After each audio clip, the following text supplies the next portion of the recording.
বলো তো দেখি, পতাকায় মোদের কয়টি রং আছে?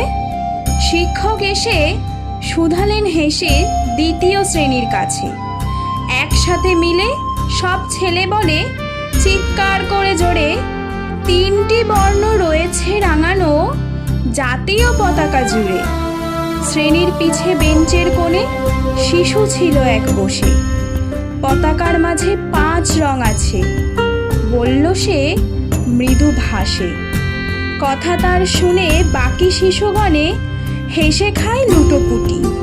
শিক্ষক রেগে বলেন হেঁকে, বোঝাও কি করে 5টি?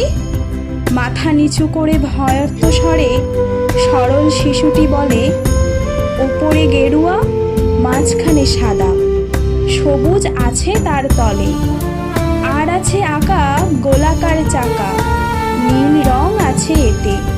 শিক্ষক বলে, এটিকে ধরলে তবুও হয় 4টে। অবুঝ শিশুটি বলল তখন, রং আছে আর এক, লাল লাল ছোপ, দাগ দেখা যায় ওই পতাকার মাঝে। বাবাকে যখন আনলে ওরা কফিনের ঢাকনা খুলে, জড়ানো রয়েছে দেহখানা তার পতাকা আর ফুলে।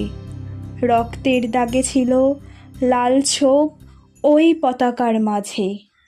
এই নিয়ে মোট হলো 5টি, এবার তো ঠিক আছে? সরল শিশুটির জবাবখানি কাঁপিয়ে দিল বুক।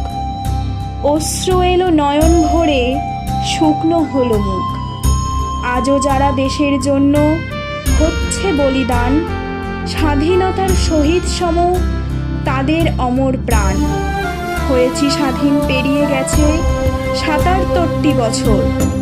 দেশ বাঁচাতে যাচ্ছে যে প্রাণ, রাখছি কি তার খবর?